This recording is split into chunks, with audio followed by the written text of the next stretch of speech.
मित्रांनो आणि मैत्रिणींनो, नमस्कार. MPSC लक्ष या चॅनलतर्फे मी आपणा सगळ्यांचे स्वागत करते.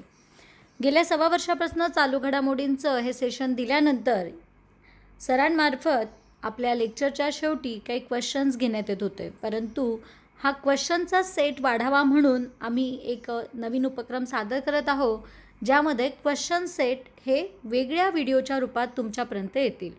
तुम्हाला हा उपक्रम कसा वाटला ते सांगा आणि आपण फार वेळ न घेता आपल्या या आजच्या प्रश्नावलीकडे वळूया. तर पहिला प्रश्न आहे बघा, सेऊल शांतता पारितोषिक कुणाला मिळाले? 1 रामनाथ कोविंद, 2 प्रधानमंत्री नरेंद्र मोदी, 3 व्यंकय्या नायडू, 4 यापैकी नाही. तर आपल्याला या चित्रामध्ये दिसतच आहेत नरेंद्र मोदी या पारितोषिकाचं स्वीकार करत आहेत. नरेंद्र मोदींना सेऊल शांतता पारितोषिक हे कशासाठी मिळालं? तर गरीब आणि श्रीमंत यांच्यामध्ये जी दूरी आहे ती कमी करण्याचं काम मोदींनी केलं, असं या पुरस्काराद्वारे म्हणण्यात आलं.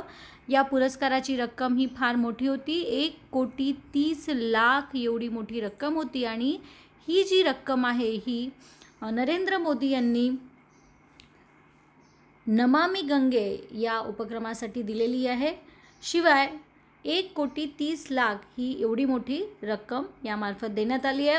हा पुरस्कार तुम्ही लक्षात ठेवा, हा 2019चा नसून 2018ला जाहीर झालेला पुरस्कार आहे.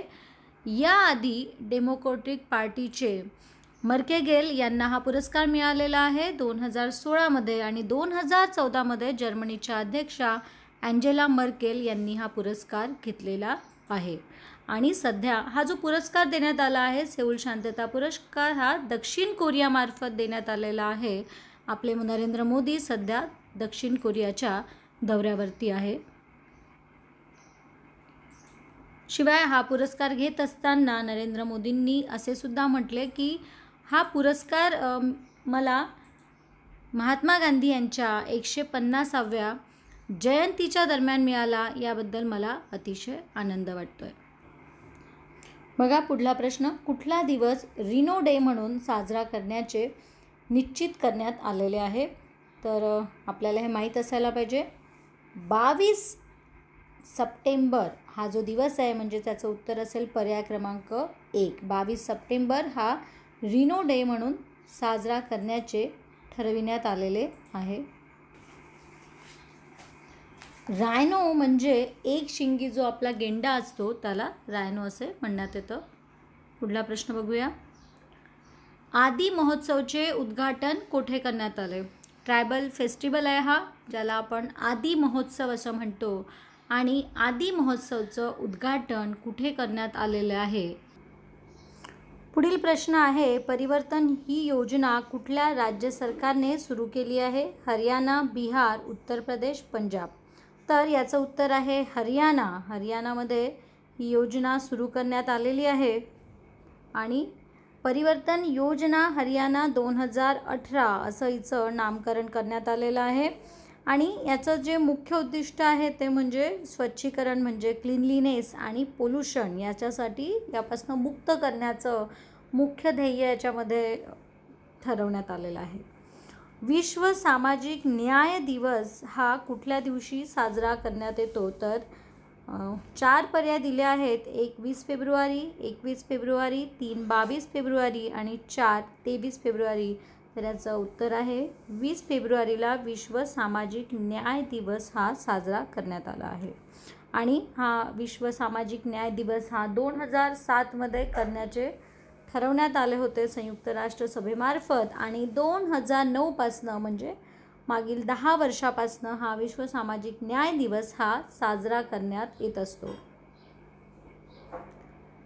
पहिला ह्युमनॉइड रोबोटचे नाव काय आहे? पहिला ह्युमनॉइड रोबोट म्हणजे हा कॉप आहे, पोलीस रोबोट आहे. आणि याचं नाव काय आहे विचारण्यात आलेलं आहे. एक आहे रोबोकॉप, ॲनबोट, केपी बोट की पीके बोट. तर रोबोकॉप हा जो पहिला रोबोट आहे ह्युमनॉइड हा दुबईचा होता. ॲनबोट हा चायनाचा रोबोट होता. आणि भारतामार्फत जो हा कॉप रोबोट त्याचं अनावरण झालेलं आहे, ह्याचं नाव आहे केपी बोट, म्हणजेच पर्याय क्रमांक 3 याचं उत्तर आहे. पुढला प्रश्न बघूयात.